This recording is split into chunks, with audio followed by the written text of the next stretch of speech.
7, 6, 5, 4, 3, 2, 1, 0.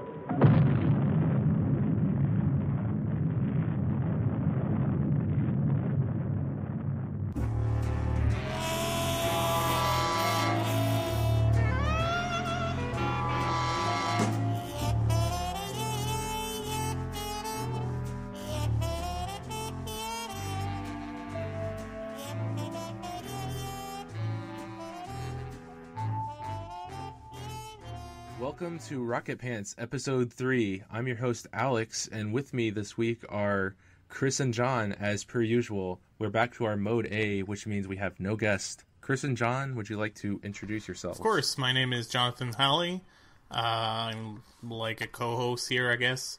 And I am not your typical French accent RPG villain. I am Christopher Swartz. I am another co-host. And I'm going to put together some fat beats. With a PH. With a PH. Just want to make sure, because this is an audio podcast, so just want to mention to people how much I'm cringing right now. Imagine John cringing at the sight of fat beats. That is what you are seeing right now. For those of you at home without a television set, that is what you are seeing right now. Okay, so without any pressure, nobody's holding a gun to my head. What have you guys been playing this week? I'm genuinely curious. Yes, I'll go ahead and I'll start. So, this one I actually saw on Kotaku like a month ago, and I decided to pick it up because it's actually free on Steam, and if it's free, it's for me. So, it's called Spooky's House of Jumpscares. It is really good.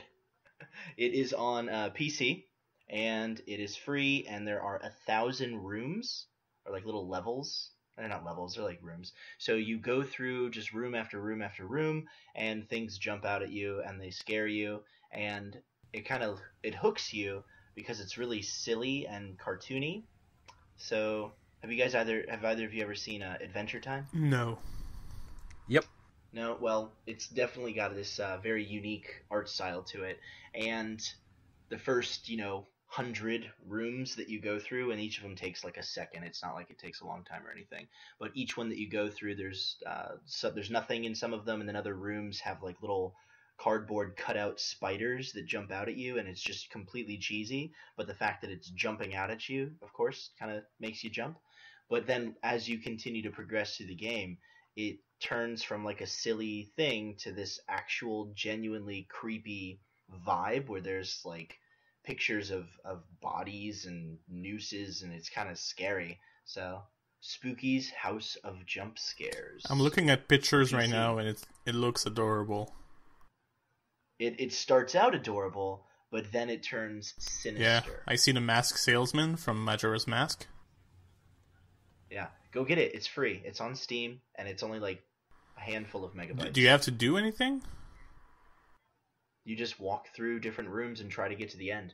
I'm only on like level or room like 100 or something like that out of 1,000. Holy crap! Okay, but yeah. And I assume you can save throughout the game? You can save for the first few hundred levels. You can save every 50 levels. And I say levels, but they're just rooms. It's not like an entire level.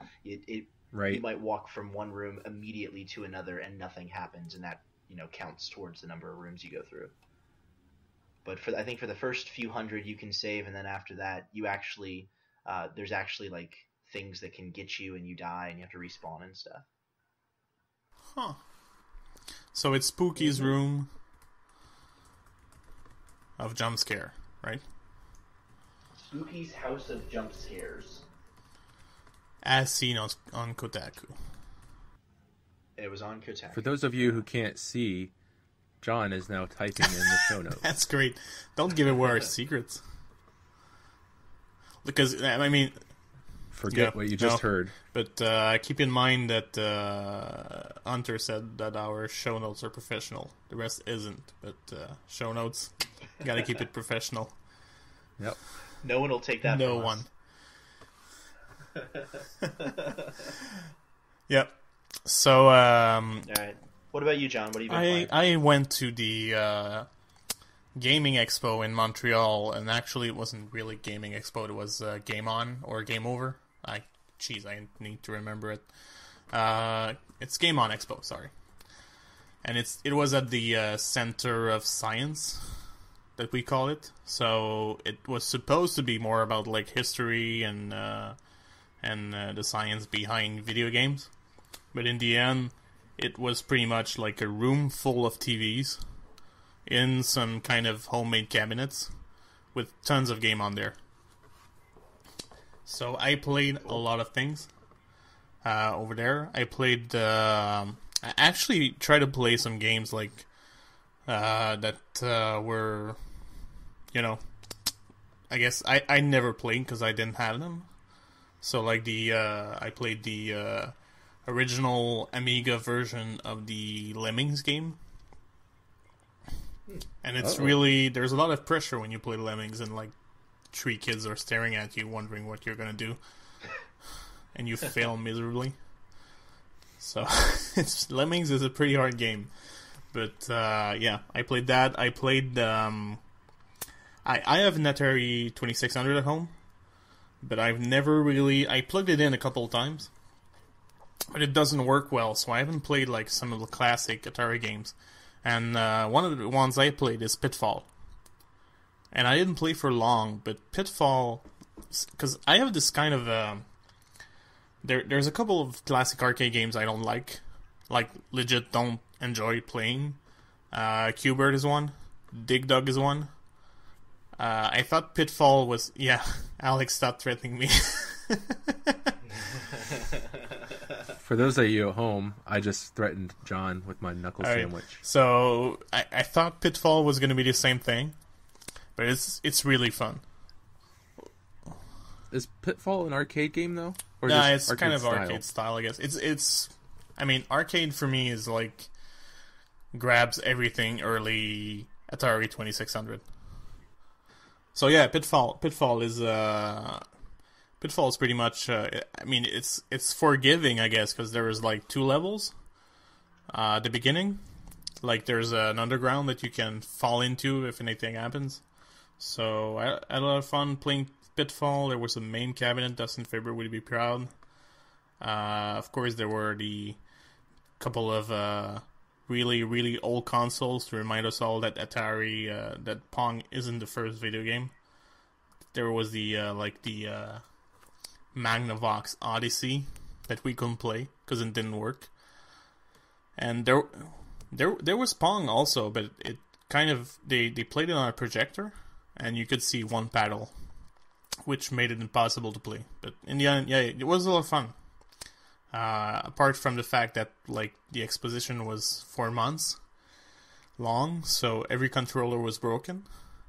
So I kind of humiliated myself playing Tetris and playing Super Mario Kart. That's about it. So I played a lot of stuff. It was great. How about you, Alex? Oh, you guys know what I've been playing. I have been digging Super Mario Maker since I got it Saturday. First off, I didn't think I would get it the day after release because I didn't opt for free shipping. I opted for free shipping. I didn't opt for 2-day shipping. I didn't think it was worth it because, whatever. But I got it the day after, and I've built 3 levels so far, uploaded them, and I'm kind of surprised at the positive feedback. I mean, it's like, that just tells me how easy it is to build a level. I spent maybe 20 minutes tops on each level so far, except for the one I'm building now. And I've played a lot of crappy levels on the internet. A lot. There seems to be 4 main themes to the level. I mean, if anybody doesn't know what Super Mario Maker is by now and you're listening to us, just go look it up. I'm sure you've probably heard about it already. But there's 4 main themes to the levels. There's my first Mario level, which just has a bunch of crap on screen. Like, when I say a bunch of crap, I mean, like, 3 Bowsers, 50 Koopa Troopas riding 50 Goombas, and 50 Fire Flowers.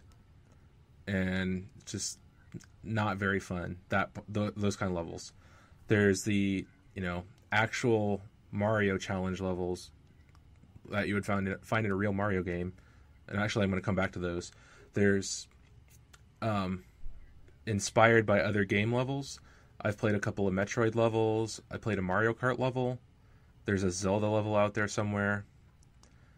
Those are kind of cool because you try to recreate the style of another game in a platformer. Like with the Mario Kart level, it's a 2D racer, and it's really neat. I've seen some people. Sorry, I don't want to interrupt. I've seen I think Jonathan Higgins do the Mutant Muds first level, and someone else mentioned the Donkey Kong Country 2 Pirate Panic first level.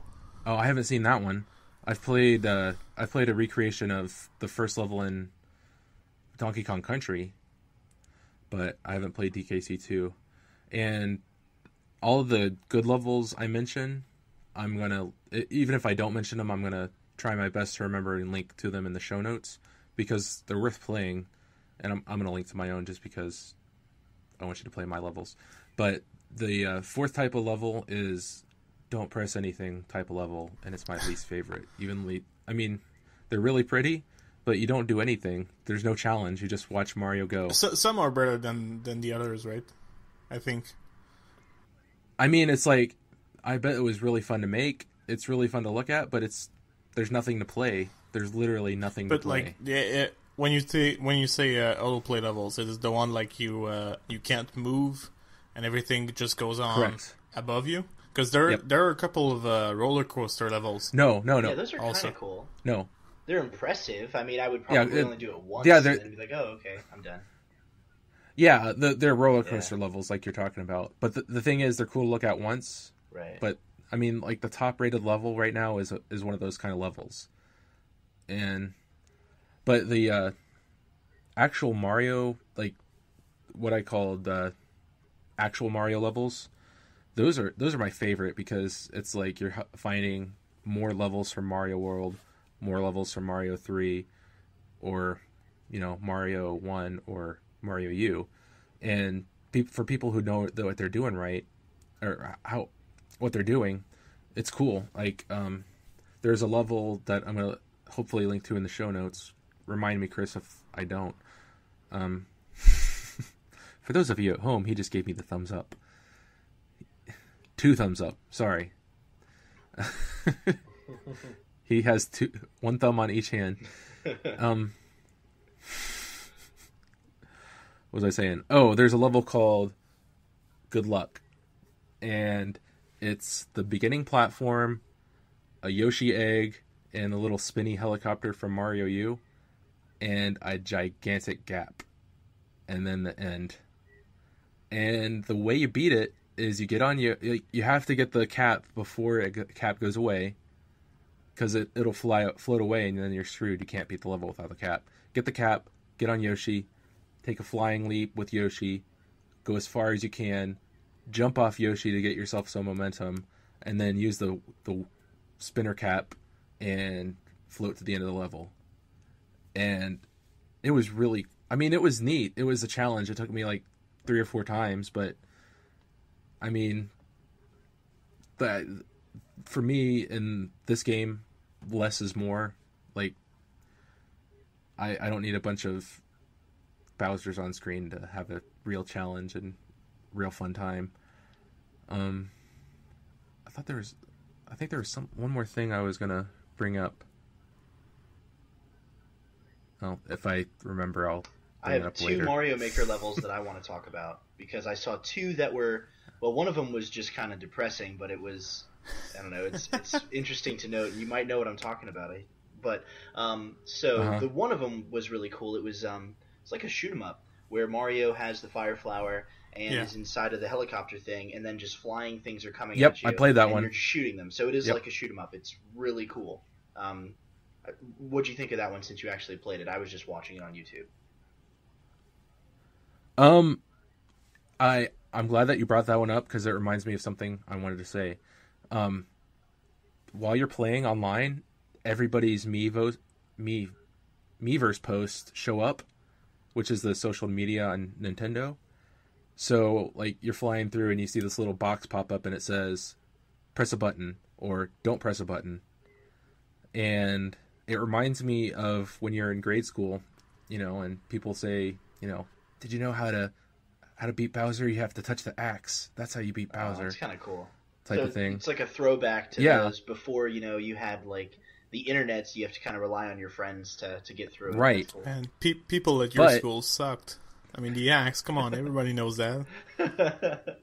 Well, that's just the one I could think of. There was a more, shut up. But the specific level Chris was talking about, there's a Miiverse post that says, press ZL to win. And if you press ZL, which is the one of the triggers, ZL or ZR, you jump out of the cart and you lose. So there's somebody intentionally trying to trick you on the level. Jerk. But it's a challenging level. It's not my favorite kind of level, but I'm glad that it exists because it's cool because you can see how somebody spent a lot of time. The last one I want to talk about is by the same creator, actually. And then we need to move into Block 2. It's a Super Meat Boy level, complete with all the gear thingies, nice. the spinners. I can't get past the first little part because it's as hard as Super Meat Boy. Do we have time for, like, one question I want to know about Mario Maker? Yeah. I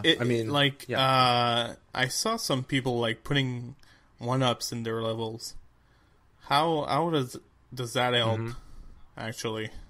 Because I can't... How does a 1-up help? Since it's not, like, normal progression of Mario, yeah. Or is it just there? I think like when you do there, like the 100 course challenge, does it? Yeah, for that's what it's for. And there's something with the 100 course challenge where you get 3 1-ups instead of the 3 coins like in Mario U or New Super Mario Brothers. But I don't know what those 3 do besides give you 1-ups in the overall 100 Mario challenge. Did you guys see that really depressing Mario Maker level? No. All it is I guess like a giant rectangle with coins that spell something out, and you just run along the bottom to read the coins as they appear on screen, and all it says is "My wife left me." It's the worst. Ouch. Yeah. All right. So, on that note, let's transition to Block 2. Highly recommended Mario Maker if you don't already own it. That's yeah, awesome. Let's go to Block 2. With Block 2, we've got a follow-up to our Episode 1 HypeMeter, and John has that update for us. I have the update? Yeah. Don't you? People who remember Episode 1 remember that we talked about PaciFire, which was freaky babies shooting at each other. And that was a Kickstarter. And I don't know if it's because of us. I don't want to give us that merit. But they canceled their funding August 27th. So that project either is dead or is on Steam. And I feel stupid for not having checked if they were greenlit. But anyway, if I find out they were greenlit, I'll put it in the show notes. But right now, PaciFire, the baby freaky shoot 'em up thing, is dead. Rest in peace. And Probably because of Alex or Chris. They were mean. I like that game. bull crap. Listen to the episode. So we actually have our first listener email, and you too can email us if you would like to. It's rocketpantspodcast@gmail.com. Our first email comes from Mr. Andrew Carreiro, who you might know of One More Castle fame. He says, and I quote, "Describe your ideal Sunday, or MMO, or whatever. It's a free world, man." Yeah, Andrew Carreiro. Oh, yeah. Love, hearts and kisses, Andrew Carreiro. X's and O's. Oh, I thought X and O's. There we go. I think we're just going to tackle the MMO. Okay, so, John, what is your your ideal MMO? Oh, geez, I go first? Man, I wish I would have written notes about it, but yeah. No, it's good. It's good. It's good. You guys might know I'm a Pokemon fan. And, Oh, yeah? Yeah, I am. And I just wish, kind of, that they'd make some kind of Pokemon MMO that is not Pokemon Go. Yes, I have heard the news about Pokemon Go, which is Pokemon version of Ingress. What I want is a Pokemon that spans all region, and when you're done, there is this MMO region where people, or a couple of region, whatever, that people compete, and they make gyms themselves. Like they do Pokemon gyms, I guess Mario Maker style, and they follow a theme, and you have the Elite Four, which are probably people who compete by region for, I guess, according to Pokemon rules. It's super simple, really. So when that MMO could update every time there's a new Pokemon game, and you have to play the single player game to get the Pokemon, so it doesn't remove the fact that Nintendo can still use Pokemon as the milk cow it is. So Why haven't they done something like that? I mean, it does seem, if you watch the show, like the Pokemon show, then it seems like an MMO already. exactly, I want to use my Pikachu that gets beaten every region it gets. Yeah. No, not really. You heard it, folks. John wants to beat a Pikachu. Exactly. Violently. And I want to eat it. Because that's what you do in the MMO. You have to eat Pokemon. Because, what else can you eat? It's the only animal out there. Right. So do they not eat Pokemon? Like, what about Milk Tank? That's a cow. So do they eat that cow? They just don't talk about it? They drink the milk. There's a Moo Moo that does exactly that, restores 100 health points. Wait, are you telling me the Pokemon drinks its own milk? I have no idea, but probably. Gross. And I don't think it's pasteurized, also. And I don't think there's a without lactose. Actually, the thing about Pokemon World, if you don't like Pokemon, I think they execute you. Because that's all what the people seem to be talking about. That's the only thing going on in their lives. Exactly. Wait, did you just make a Pokemon pun? No. I can make one. It's gonna take more time than that.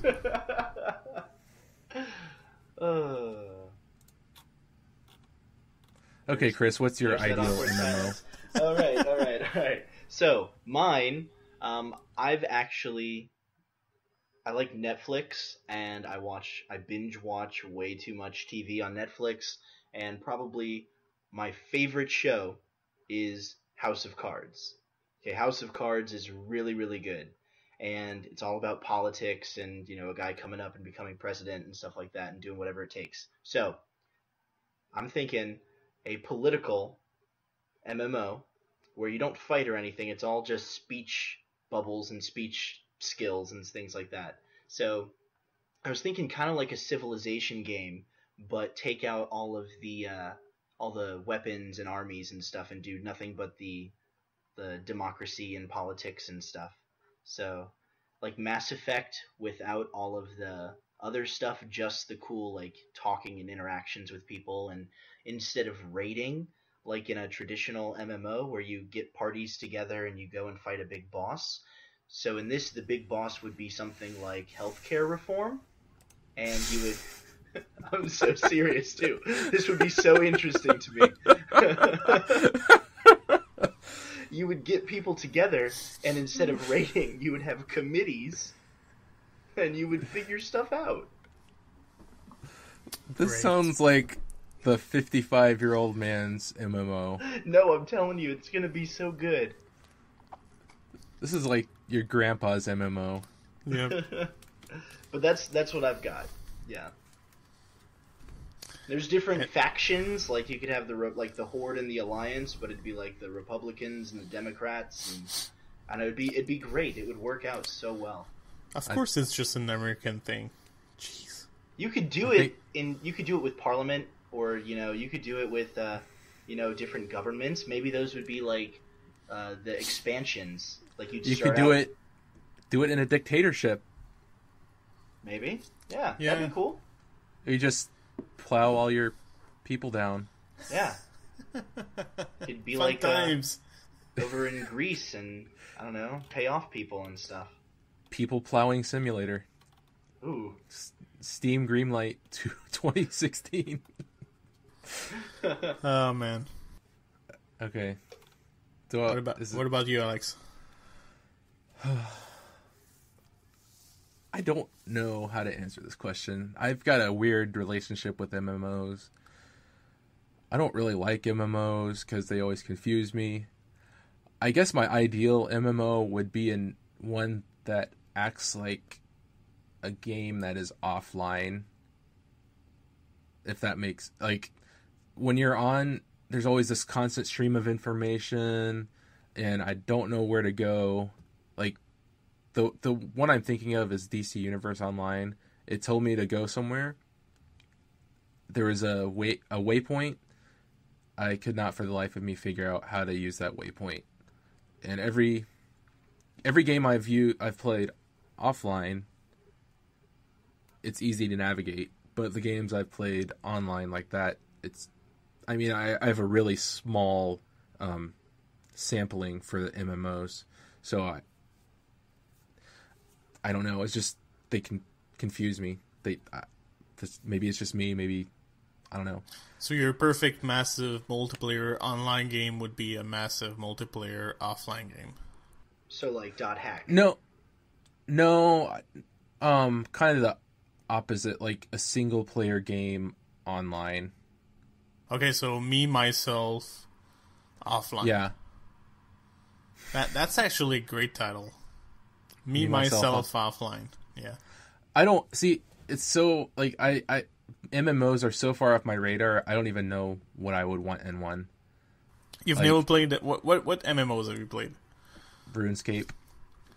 I have no idea what that is. You've never played RuneScape? I've never played RuneScape. I haven't played a lot of MMOs. Look it up. Speaking of RuneScape, there is a trick that people used to post online where it said, "Drop all your gold and you'll get upgrades," or "Drop all your items and you'll get upgrades." And it was just a way to trick people into dropping all their items and getting them stolen. Huh. So, yeah, I've played RuneScape. I played the Old Republic for about 5 minutes. I played DC Universe Online for about 5 minutes. But basically, like, nothing about WoW appeals to me. I don't think I've played many MMOs either. I think I've played Guild Wars and Guild Wars 2. Yeah. Because they were the free ones. And I think Guild Wars 2 is free, if I don't remember. They announced that not too long ago. Yeah. But, I think the appeal... I don't understand the appeal, but I think Final Fantasy XIV, if you've seen, just character design is appeal enough for me. I just don't want to play... I just don't want to pay $15 a month. That's the main reason that I used to get into MMOs, is just for the character design. I would go in and I would build my DC Universe character. I would spend 4 hours coming up with the backstory and making this character, and then I would play 20 minutes and I'd be done with the game. I think what I'm getting at is I want a game like Fallout 3 New Vegas, except with all the NPCs, not all, but most of the NPCs replaced by actual humans. Like, instead of buying from an NPC merchant, I buy from John. Or instead of fighting, NPC, I fight That's Chris. actually a good idea, because Canadian money's cheap right now, so you could buy cheap if you buy from me.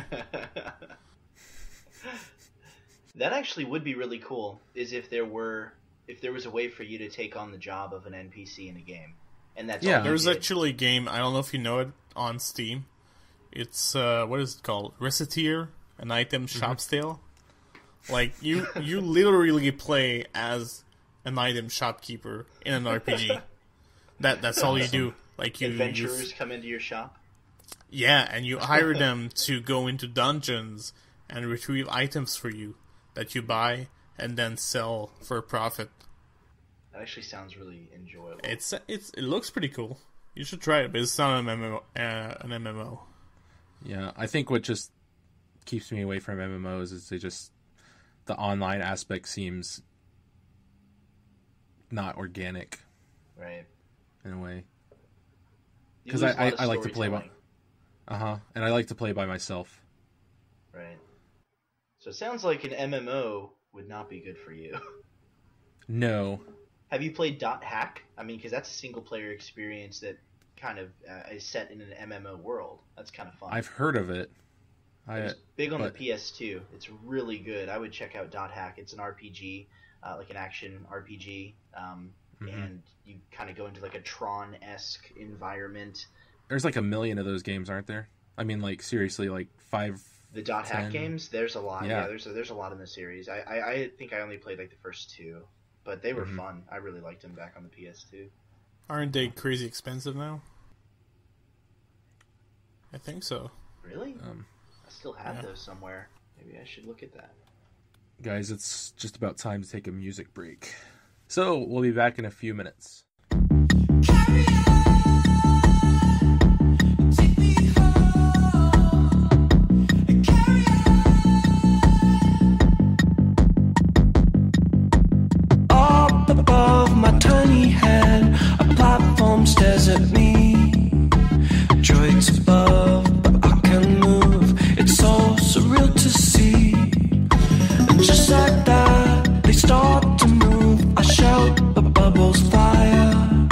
It's clear to me, they want me gone, so I'll match their desire. I'm a cursed boy, bubble dragon, crush and destroy by popping there, and I will eat all prudence Alex dead.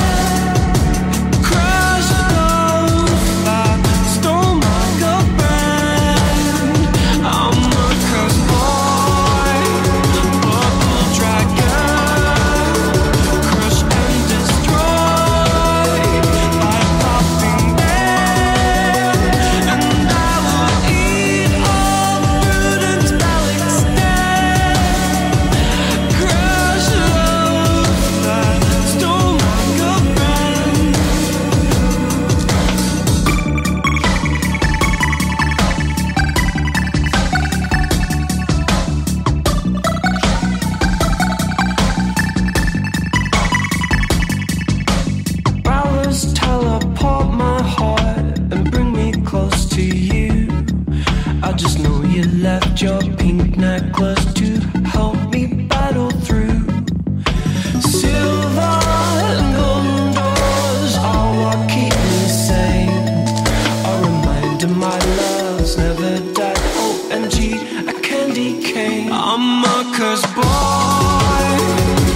that was Bubble Dragon, which is a remix of the main theme and bonus music by 7-Bit Hero. And with that, we are going to go straight into our third block, which is a little bit different. We each brought a game that was nostalgic to us, and we're going to see if it has held up the test of time. So each of us brought a different game, and we're going to have a few minutes to talk about it while the others berate us with questions relentlessly. Me, I'll go first, because that's what the show notes say. I brought Toy Story 2 Buzz Lightyear to the Rescue, which is developed by Traveler's Tales and published by Activision, released for the Nintendo 64 and PlayStation 1 on November 30th, 1999, and ported to the Dreamcast and PC in 2000, and it was also released on the PSN, believe it or not, in 2011. So I played the game for Nintendo 64 when I was a lad, and I played it for PlayStation, actually the PSN, for this review. And I don't think there's much of a difference outside of the fact that there are cutscenes from the movie, and the Nintendo 64's cartridge is just not big enough to fit those cutscenes.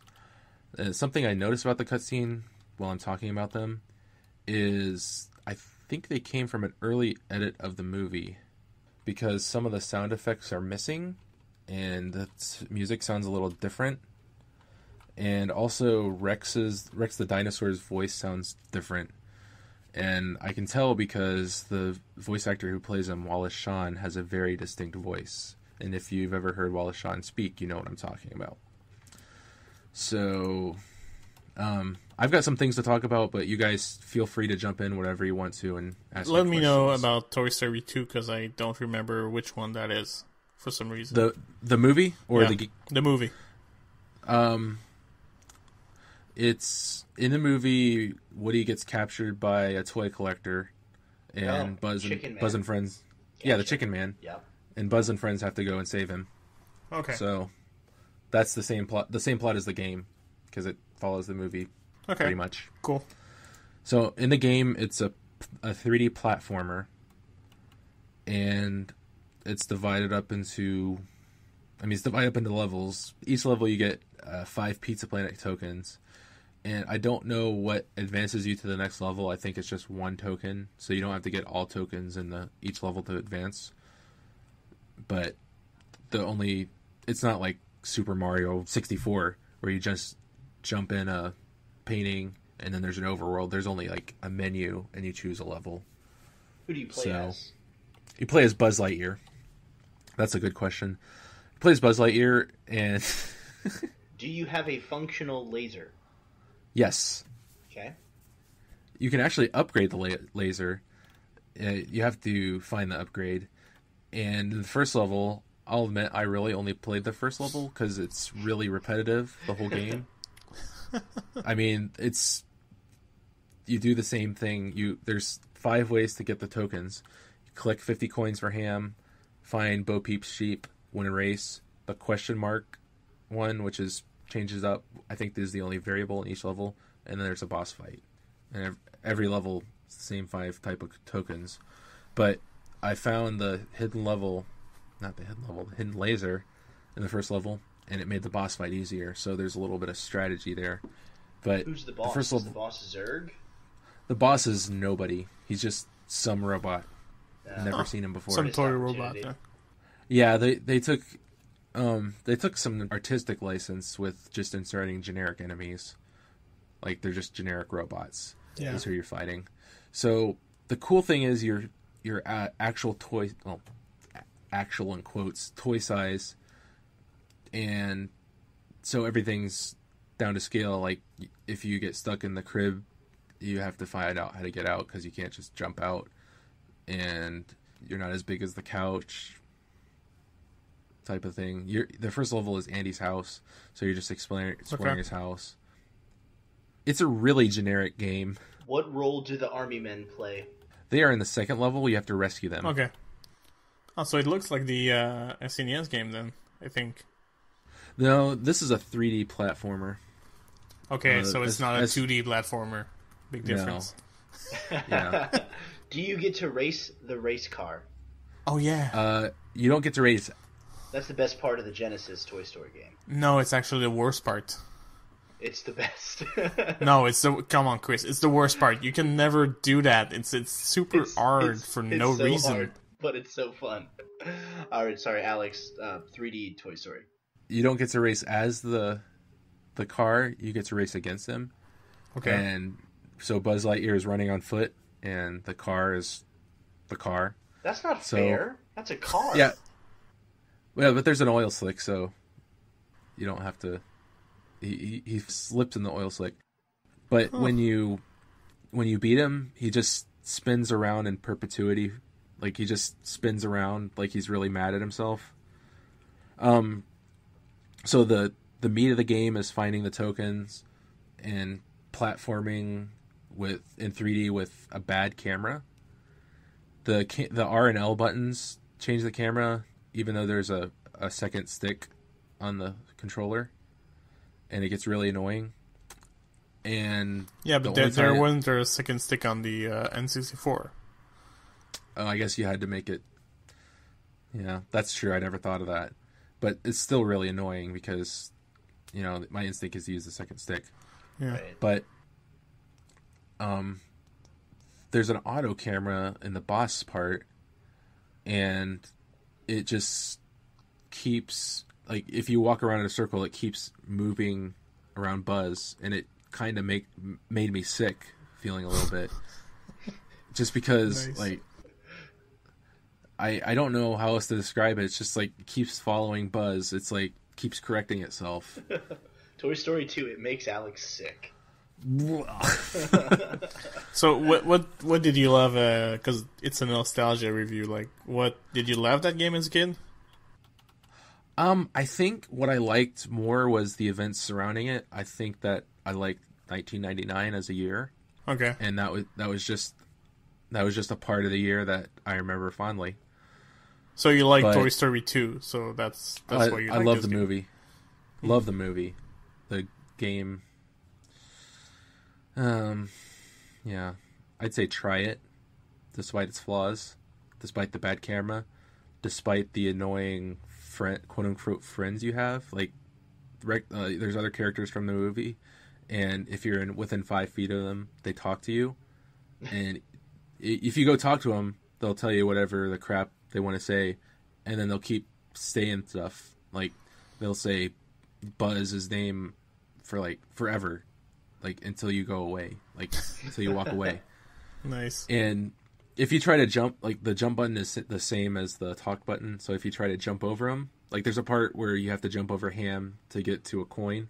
If you try to jump over him, Buzz will just talk to him, and that's kind of annoying. There's some flaws like that. Like, maybe the people who made this and made a game or didn't realize that you shouldn't make the jump button the same as the talk button. So is it fully voice acted, or is this just like text bubbles that pop up? It's partially voice acted. Okay. Like, the friends say Buzz over and over, and then when you talk to them, they'll say listen to this or something like that, and then there's a text bubble. Okay. Typical partial voice act. Yeah. Yeah. So, the last thing I'd like to say is you can upgrade your weapons, and there's tricky platforming. Whether that's a design choice or a design flaw is up to you to decide. But what I'm really trying to say, it's basically a 3D Mega Man. The weapons would take me out of the whole experience. I've played another Toy Story game. I don't remember which one it was, but you're Buzz Lightyear and you have a laser, and everything else is like the movie where you're toy sized and you're in a house and stuff like that, but yet you can shoot a laser gun? That doesn't make sense. That would just throw me off. It's violence. Yeah, it's too violent. Yeah, that's all I've got to say about the game. My final rating, yeah, is try it. If you're curious, try it. Cool. John? Yep. So my game is I'm going to talk about Dark Cloud 2, published by Level 5. Developed by Level 5, published by Sony. It was released on the PS2 2013. It's an action RPG. It's you might know it as Dark Chronicle if you're listening from Europe. Story about that game though is, it's 2003. I was 15, maybe, no, 15, 16, something like that when I tried the game.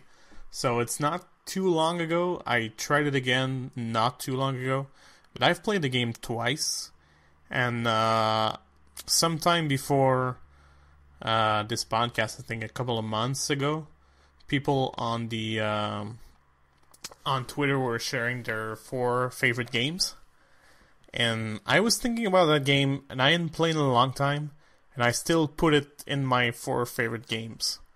So I needed to know if I was right or not, so that's why I was playing it. I was supposed to play another game, but I played so much Dark Cloud that I could absolutely not talk about it. So basically, Dark Cloud 2 is a mix of a lot of games. It's you reach some areas that have dungeons or that are separated into floors.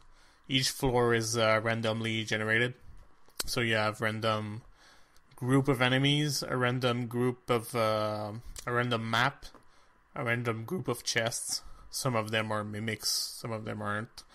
And every enemy has some kind of weakness or some kind of strength.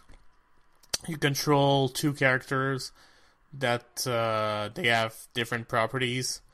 You can upgrade their weapons. One of them has a wrench and a gun. The other one has a magic and a sword. So you can put you can update a sword to get it full into flame. So every enemy that's weak to flame is going to be weaker against that sword. Things like that. And you collect a lot of material, so you can put that material into your weapons. Your weapons evolve. So it really looks like your typical dungeon crawling, I'd say almost roguelike, but I'm not too knowledgeable on roguelikes to say that. But in the end, the difference between that and I guess Dark Souls is that this game is really almost cartoony. It's 2 kids. It looks like your typical JRPG in 3D. Although they use like a Europe setting, and they really nailed it in my opinion. Like a mix of, I guess, Europe from not too long ago and steampunk. And it's fully voice acted, which is fun. I think one of the things I forgot about it is that some of the voice acting is spectacular. Like, it's really, really good. And some characters are really, really horrible. Like, B-horror movie horrible. So at least they're funny. Because I heard a voice actress that, honestly, and one of the... I hate to say this, but she had like one of the sexiest voiced I've ever heard. But she played like a 9-year-old or something. Oh my gosh. And that was horrible, but she had like this deep voice, super calm, and I loved it. But she played a kid, and there was almost no emotion in it. And it was really, really awful, but I mean, the rest of the voice acting is pretty good. And what else can I say? There's a couple of other modes, like the goal is like there's some kind of time traveling story that honestly feels like they made it up as time went by. Like, you play mini games like fishing, which is okay, and you play some kind of golf game. But the golf game is actually you're repairing time distortions by putting like some kind of warp ball into a warp hole.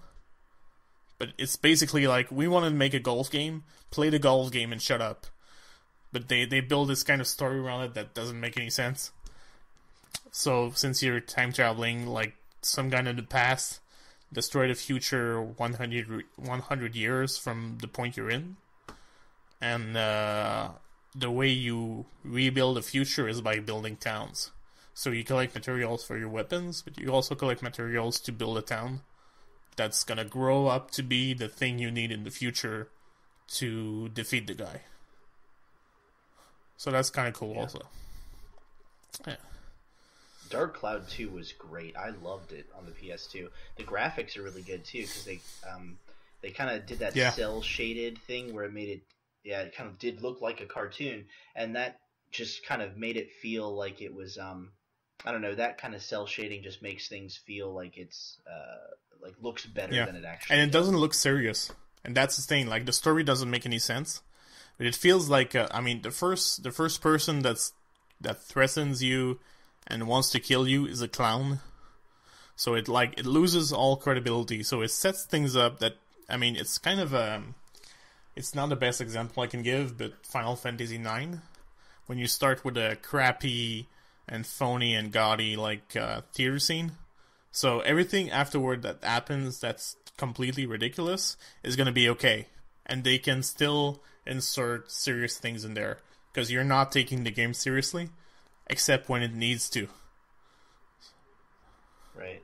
Isn't that the one where you can get robots? Yeah, you can also get a robot that I right now have updated with laser cannon. I think the only thing I know about Dark Cloud 2 is I probably have seen the box around, like GameStop or other places. Is there a guy with a bandana in it? Nope. I'm thinking of I another think that's game, then. the first Dark Cloud. Okay. And the first Dark Cloud I never managed to get into. Because the first character you get is your cat transform into a human. Hey, I know somebody like that. Wait. Yeah.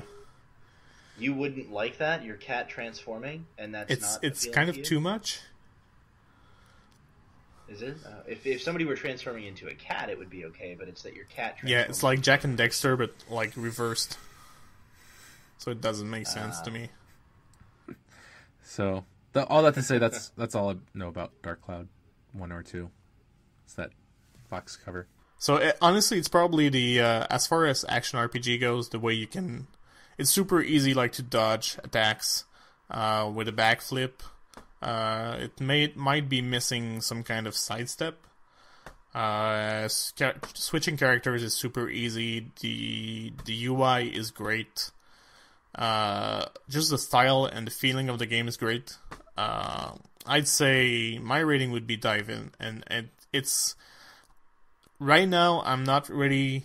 There's a lot more flaws than I remember, but I really, really, really love these flaws, and it's really not like I'd say it's the difference between is it one of the 4 best games ever made? No. Is it one of my 4 favorite games? Probably. It's pretty much as I remembered, except for the flaws, which I love. So it's almost better than I remember. It could have used a lot more areas, in my opinion, but that's just me. Cool. Yeah, good stuff. So, mine, what I brought was a game that it was actually the very first non-pack-in. So it was the first Genesis game that I was given by someone else. It was actually given me to my grandmother, and thinking back on it now, I think it's kind of funny, just because I want to imagine her, actually standing there with this or some other game in her hands, deciding which one would be the best for me. But it's The Ooze for the Genesis, which is by Sega Technical Institute. And they did a lot of awesome stuff. So they actually helped to develop Sonic the Hedgehog 2, which is one of the best games on the Genesis, as well as Comic Zone, which you can totally tell these 2 games are related because the music in Comic Zone and the music in The Ooze are very nearly the same. So, but came out in '95 for the Genesis and the Master Drive over in Europe and other regions. So it was also available on the Sega Mega Collection, which you could get either on the Xbox or the PS2, which I thought was really weird. If you play the Mega Collection for 30 hours, then it unlocks this game. 30 hours? Which is a weird... 30 hours in a Sonic game. Holy crap. Because I know Sonic Mega Game Collection, and I'm pretty sure it can beat all these games within 30 hours. Yeah, so you actually have to put in some work to unlock it, but I guess it was good enough that they... You just get a wrench and then wrench down your button to make Sonic spin dash for 30 hours. In Sonic 2.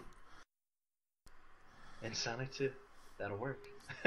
But, yeah, so it was the first non-packing game, so I remember taking this up. I had a bedroom in the attic at the time. I remember, like, getting it for Christmas, taking it upstairs, and having this almost like ritual where I would take my game and I would, you know, inspect it and read through all my manuals and stuff like that. So lots of nostalgia. I remember the game being pretty good. I remember it being very unique because at that time the most of the stuff I had played was just kind of, you know, Altered Beast or Streets of Rage or Sonic, you know, 2D kind of platformy, side-scrolly stuff. And this one, the Ooze, you actually take on the role of a pile of goo, and it's a top-down puzzle game almost. It's pretty weird, but you are a pile of goo, and you've been turned into a pile of goo by some evil corporation, and you just have to go around and collect these DNA bubbles, and at the end, if you've collected enough DNA bubbles, then you get to turn back into a person. So I never did that. I beat the game a couple times when I was younger, and I never collected enough DNA bubbles. And when I tried it again as an adult, I put in like 30 minutes, and then I was like, this is way too hard. How on earth did I beat this when I was a kid? Which is so weird. I have no idea how, because I guess it's just maybe I had more patience, and now I'm an adult, and I'm like, I've spent 30 minutes on this. I need to go, you know, play in my politics MMO or something. So I need to go do my taxes or something. I have to go do my taxes. So it's visually interesting, the way that the goo moves around on the screen. It looks really cool. The attack animations, you have a ranged attack where you spit some of your goo, but if you spit all your goo, then your mass reduces, and if your mass reduces too much, then you die. So you're kind of limited in how many ranged attacks you can do, which is interesting. And then you also have a melee attack, and the melee attack is a really good animation. You like shoot out a piece of your goo, like a stretched out tentacle almost, and your head does this scream looking animation, and it just really makes you feel like you are a monster. So it's pretty fun in that regard. But besides the actual goo that you play as, everything else in the game is a little generic and so it's boring. A Genesis game. Everything's really Oh. yeah. No, it's good. It's good. Don't hate. All right, so there's some cool things in it, like you have to avoid grates, because if you roll over a grate, then your goo will fall down into the grate and your mass will reduce. So there's some cool little puzzle aspects that you have to work with, but it's really hard. It's really, really hard. I played for like a half hour and I barely made it off like the second level. And so it's tough, and it's also in the era of gaming where you can't just beat a game to beat a game. I hated this about Comic Zone 2, where you beat it, and unless you do the right thing and unlock the right thing and get the right score, you get like a bad ending. It's not just an ending.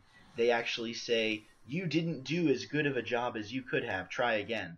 And that depresses me, because I don't ever beat games. So if I beat a game, I don't want to be discouraged that I beat it the wrong way. Don't play Harvest Moon then.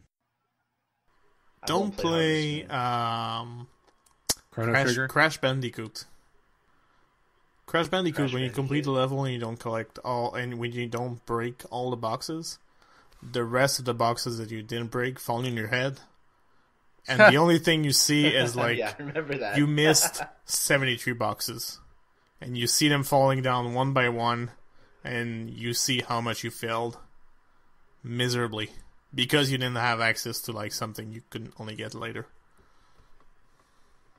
Ugh. Yeah, I hate when they do that. Like in this one, this one's not as bad as Comic Zone. Comic Zone, it says like, you won, try again, right? It's not. It's just really disappointing. But in this one, at the very end, you beat the boss and everything, and I didn't beat this now, and I don't remember this from when I was a kid. I actually had to go and look at a YouTube video, I'll admit. So there's two endings. One of them, it just looks at a pile of goo, and it stays there for like 20 seconds, and it just is a pile of goo, and then the credits roll. And that's the bad ending, and it's just so disappointing because this whole game you're trying to, get the DNA globes or whatever so you can become a person again, and then at the end they just show a pile of goo and it's over. So it's terrible. The good ending, they show you kind of rising from the goo as a person again, but the bad ending is really disappointing. So, I would try it. I wouldn't say dive in necessarily. I think it's worth it to see the how intricate and detailed the goo that you play as, the ooze, is, and the way that it moves around on screen. But I think after you play it for a little bit, you're going to get really fed up with it because the puzzle aspects are pretty tough. One thing that I thought was kind of cool too, though, is that one of the designers of the game was what I think it's pronounced Stieg Hedlund, which is also one of the lead designers for Diablo and Diablo 2, which I thought was really weird because I love Diablo 2.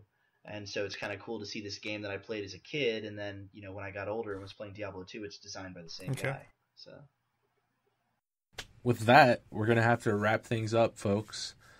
So, for the very last block, please, John, would you name a Pokemon pun? I'm lucky I saw this in the show notes because I could prepare. Chris? Oh, man, I just typed it a few minutes ago. Just name your best one off the top of your head. Off the top of my head? Yeah. Okay, so I have to stop wasting time and scroll through a Pokemon list, right? Because I don't want to be doofus and mess that up. See? Got it? Be doof. Oh, that one milked it. Oh, jeez. You guys know what Ash says when he's gambling? No. He says, "Come on, baby, Pika needs a new pair of shoes." So that's a two-part pun. That doesn't count. It's what I got. Count. You can either take puns or leave them. With that, we are proud to announce that Eric Bailey will be our next guest host / guest. He will be on episode 4. Oh yeah! And woo! You can follow him at Nintendo_legend, if you please, on Twitter. So just to make sure, we did some puns and then announced that Bailey was going to be the next guest. So we did puns and a back segue. We are prepared for Eric Bailey. If you want to send us an email, please email us at rocketpantspodcast@gmail.com. We'll read your email on air, and visit our website, rocket-pants.com, where we post this podcast and maybe some other content every once in a while. Our Twitter handle is @rocketpantscast. And I want to give a shout out to Mr. Dustin Faber, who we talked about earlier. He is at 16-bit Catholic. And also Mr. Jonathan Higgins. He is at Radical Defect. I also want to say he is our fact checker. He told us that the kangaroos in what game was that? Bomberman. The Bomberman game we talked about last week. We're calling them Joeys. Bomberman Tournament. Called Louis. So thank you, Jonathan, for that.